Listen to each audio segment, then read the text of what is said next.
Hello everyone, you are watching serial Siyapa, जहां पे देते हैं हम आपको आप ही के फेवरेट शो से जुड़ी जानकारी।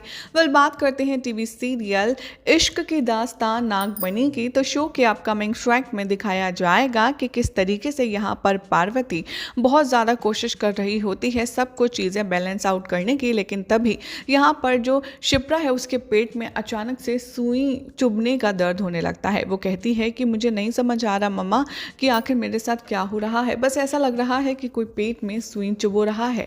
तभी यहाँ पर दिखाया जाएगा कि जो दामिनी है उसके सारे जो पार्टनर्स हैं वो ब्लैक मैजिक कर रहे होते हैं और शिवाई की माँ, बहन और दादी के ऊपर वो गुड़िया बना कर के सुई चुभो रहे होते हैं ताकि जैसा उन्हें फील हुआ वो भी फील कर पाएँ।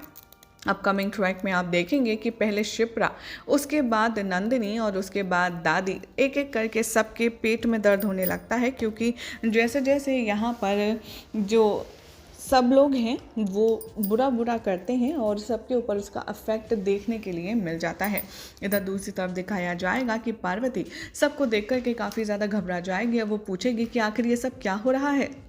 तभी नंदिनी यहाँ पर कहती हुई नजर आएगी कि मुझे तो ऐसा लग रहा है कि ये सब कुछ उन्हीं लोगों का करा धरा है। पहले उन्होंने हमारे शिवाय को हमसे छीन लिया और अब शिप्रा और अब मैं और अम्मा, मुझे तो लगता है कि अगला नंबर आपका है, आपको भी ये लोग नहीं छोड़ेंगे। ये सुनकर कि अम्मा को भी यहाँ थोड़ी सी घबराहट होती है और वो परेशान हो जाती हैं। इधर दूसरी तरफ दिखाया जाएगा कि पार्वती आती है और वो कहती है कि ऐसा मत बोलिए, सब अच्छा ही होगा, और वो महादेव से प्रार्थना करती है कि उसकी सहायता करें। यहाँ पर अचानक से दामिनी की एंट्री होती है और वो देखती है कि ये सब कुछ क्या चल रहा है और वो गुस्से में आ जाती है और वो ब्लैक मैजिक बंद कर देती है अपनी शक्तियों से। तभी दिखाया जाएगा कि सभी लोग ठीक हो जाते हैं और पार्वती को लगता है कि भोलेनाथ ने उसकी सुन ली और उसकी जो परेशानी है उसका हल निकाल दिया। तभी यहाँ पर सभी लोग कहते हैं कि ये क्या हुआ, अभी तो हम लोग बच गए, लेकिन बहुत जल्द ये सब हमारा बहुत ही बड़ा नुकसान करने वाले हैं। इधर पार्वती कहती है कि अगर हम सब पॉजिटिव सोचेंगे तो पॉजिटिव ही होगा, और अगर हम सब अच्छे इंटेंशन रखेंगे तो हमारे साथ कभी कुछ बुरा हो ही नहीं सकता। इधर दामिनी कहती है कि ये क्या बेवकूफ़ी, आखिर तुम करना क्या चाहते हो। तभी सब कहते हैं कि अगर उन्होंने हमारा नुकसान करा है तो हम भी उनका नुकसान करेंगे और हम उनको जान से मार देंगे।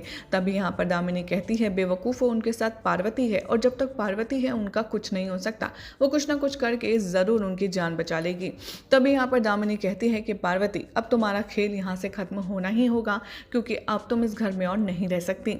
तभी पार्वती अपना मैजिक करती है और इतनी तेज़ हवा चलाती है, इतनी तेज़ कि वो हवा सिर्फ और सिर्फ पार्वती को ही लगती है।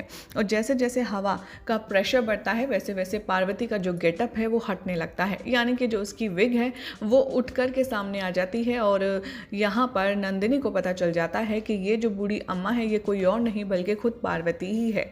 उसे देखकर सबका गुस्सा फूट जाता है और नंदिनी गुस्से में आग बबूला होते हुए कहती है, तो ये सब कुछ तेरी की गई करामात है, तेरी ही हरकत है।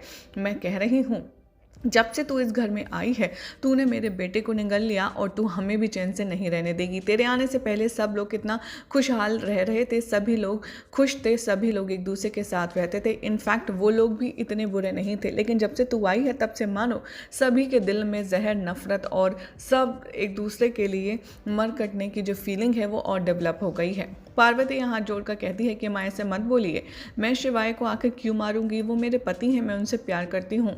दादी भी यहाँ समझाने की कोशिश करती है कि तू ऐसे मत बोल, आखिर पार्वती की क्या गलती है इन सब में। लेकिन यहाँ पर नंदिनी एक नहीं सुनती और वो कहती है कि मैं अम्मा बस और बर्दाश्त इस लड़की को नहीं कर सकती, इसे मेरे घर से निकलना होगा।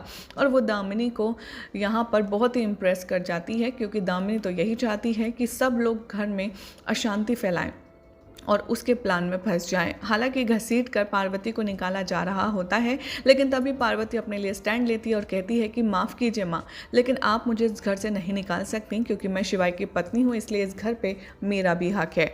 आप जो सज़ा देना चाहें दे सकती हैं, लेकिन अगर आपने मेरे साथ इस घर में ना रहने देने के लिए कुछ परेशानी की या मुझे घर से निकालने की ज़बरदस्ती की तो मुझे मजबूरन पुलिस को बुलाना होगा, और ये मैं करना नहीं चाहती। ये सुनकर के नंदिनी का दिमाग घूम जाता है और वो कहती है कि अच्छा तो ये है तेरा असली रूप, आखिर तूने असली औकात दिखा ही दी।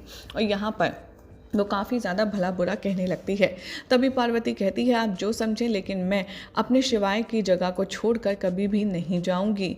और इधर दिखाया जाएगा कि पार्वती बहुत ज़्यादा परेशान होती है और इसीलिए वो जा रही होती है मंदिर में और वो देखती है कि जो उसके 8 कलश थे वो तो हैं ही नहीं, वहाँ गायब हैं। और तभी वो अपसेट हो जाती है। वो भोलेनाथ की प्रार्थना करती है और यमराज से मिलने के लिए रिक्वेस्ट करती है।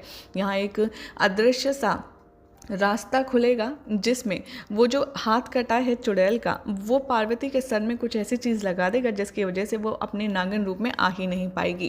जैसे ही पार्वती उस द्वार के चलते अंदर प्रवेश करेगी यमराज के पास, तभी वहाँ दिखाया जाएगा कि ऑलरेडी एक पार्वती वहाँ मौजूद है और वो कहेंगे कि तुम पार्वती हो तो ये कौन है। और तभी फ्लैशबैक में दिखाया जाएगा कि कैसे दामिनी ने अपनी शक्तियों से अपनी एक साथी को यमराज के पास भेज दिया जिसने अष्ट कलश को गायब करवाया था। अब यहाँ पर कंपटीशन होता है कि कौन है असली पार्वती, कौन है नकली पार्वती। और जहाँ पर यमराज पहली चुनौती देते हैं कि ठीक है, अगर तुम हो असली पार्वती तो तुम नागिन बनकर दिखाओ। लेकिन जो असल में पार्वती होती है वो नागिन बन ही नहीं पाती क्योंकि वो साजिश का शिकार हुई होती है।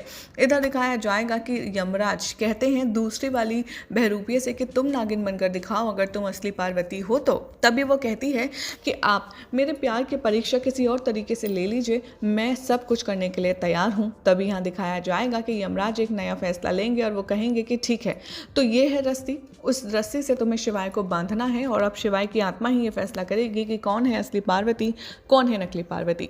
यहाँ पर कहा जाता है कि शिवाय को बांधने के बाद तुम्हें अपनी अपनी ओर खींचना है। जो शिवाय को अपनी ओर खींचने में पहले कामयाब होगा, मैं मान जाऊँगा कि वही है असली पार्वती। यहाँ दिखाया जाएगा कि शिवाय को बीच में से खींचा जाता है जिसके चलते शिवाय की बाजुओं में दर्द होने लगता है।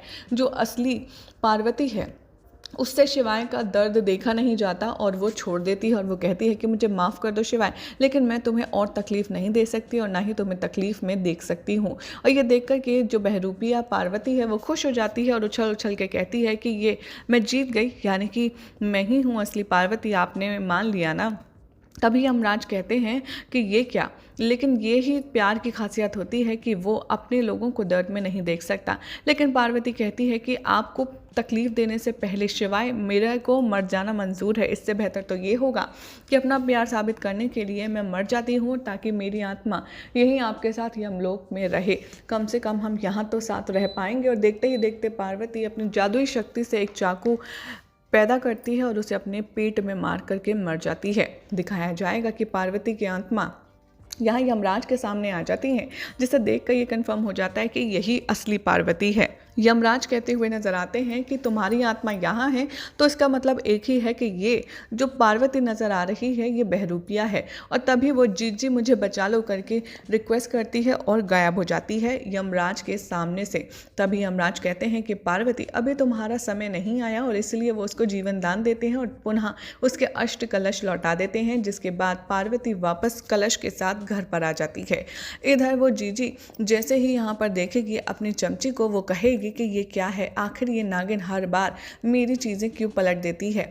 तभी वो प्लान बनाते हैं कि अब हमें इस नागिन की दुखती रग को पकड़ना होगा और उस पर हाथ रखना होगा। और तभी वो बुलबुल का नाम सजेस्ट करते हैं आपस में और वो कहती है दामिनी कि बुलबुल इसी घर में है और मुझे हर हाल में ढूंढना होगा, जिसके लिए मैंने चुड़ैल लोक से एक खास यंत्र मंगाया है जिससे हमें ये पता चलेगा कि आखिर ये बुलबुल है कहाँ, और तब तो पार्वती को हमारे कंट्रोल में आना ही होगा। यही सब दिखाया जाएगा आज रात के एपिसोड में, जिसमें देखना होगा बेहद इंटरेस्टिंग कि अब क्या वाकई में बुलबुल का इस्तेमाल करके पार्वती को कमज़ोर किया जाएगा। आपको क्या लगता है कमेंट ज़रूर कीजिए, साथ ही वीडियो को लाइक शेयर करके चैनल को सब्सक्राइब करना ना भूलें।